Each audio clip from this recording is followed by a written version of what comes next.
তুমি কি কখনো নিজেকে ছোট মনে করেছো? মনে হয়েছে তুমি কিচ্ছু না, তোমার কোনো মূল্যই নেই? থামো, 1 সেকেন্ডের জন্য থেমে যাও। এই পৃথিবীর সবচেয়ে বড় ভুলটা এখন তুমি করছো।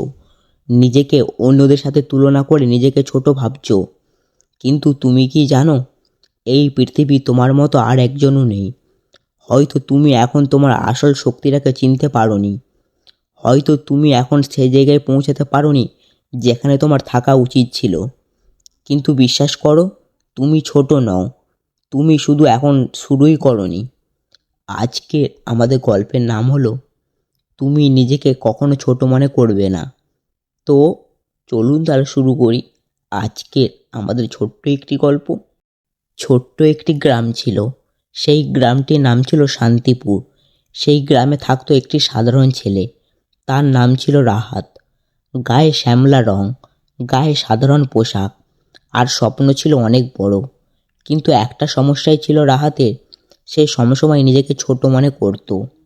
স্কুলে যখন শিক্ষক প্রশ্ন করতেন, রাহাত উত্তর জানলেও হাত তুলতে ভয় পেত। মনে মনে ভাবতো, আমি পারবো না, আমার থেকে অন্যরা ভালো।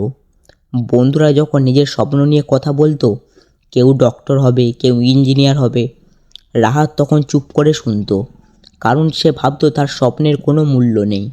একদিন স্কুলে নতুন শিক্ষক এলেন, মেহেদি স্যার। তিনি মনোযোগ দিয়ে প্রতিটা ছাত্র লক্ষ্য করছিল।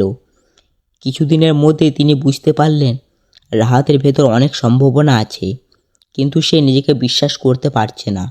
একদিন ক্লাসে স্যার একটি সহজ প্রশ্ন করলেন। উত্তরটা জানতো রাহাত, কিন্তু আগের মতো চুপ করে বসেছিল। স্যার তখন তার দিকে তাকিয়ে বললেন, রাহাত, তুমি তো উত্তরটা জানো। রাহাত ভয় পেল। জানি স্যার, কিন্তু ভুল হলে? স্যার হেসে বললেন, ভুল হলে শিখবে, কিন্তু চেষ্টা না করলে কখনোই বড় হবে না। এই কথাগুলো শুনে রাহাত একটু সাহস পেল। ধীরে ধীরে দাঁড়িয়ে প্রশ্নের উত্তর দিল। আর আশ্চর্যের বিষয়, তার উত্তর একদম সঠিক ছিল। সেদিন স্যার তাকে বললেন, তুমি নিজেকে ছোট মনে করো বলেই তুমি ছোট্ট হয়ে থাকো। তুমি যদি আজ নিজেকে বড় ভাবতে শুরু করো, তাহলে একদিন সত্যিই বড় কিছু করবে তুমি। এই কথাগুলো রাহাতের মনের গভীরে দাগ কেটে দিল। সেই দিন থেকে রাহাত একটি সিদ্ধান্ত নিল, সে আর নিজেকে ছোট ভাববে না। প্রথমে এটা সহজ ছিল না। প্রথম দিন সে নিজের সাথে লড়াই করত। যখন মনে হতো আমি পারবো না, তখন সে নিজেকে একটা কথাই বলতো, আমি পারবো, শুধু চেষ্টা করতে হবে।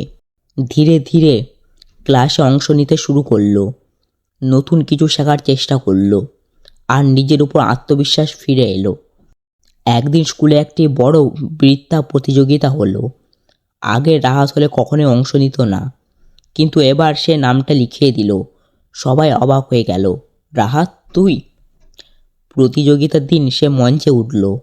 হাত কাঁপছিল, গলা শুকিয়ে যাচ্ছিল, কিন্তু সে মনে করলো স্যারের কথা, নিজেকে ছোট মনে করবে না।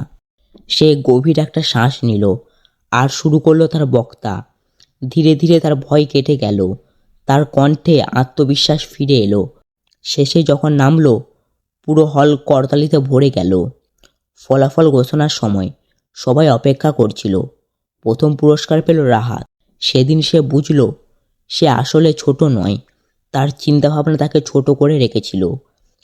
বাড়ি ফিরে সে আয়নার সামনে দাঁড়িয়ে নিজেকে বলল, আমি পারি, আমি পারবো, আমি ছোট নই। সময় যেতে লাগলো, রাহাতের পরিশ্রম করতে লাগলো, তার আত্মবিশ্বাস ফিরে এলো। একসময় সে স্কুলের সেরা ছাত্রদের একজন হয়ে উঠল।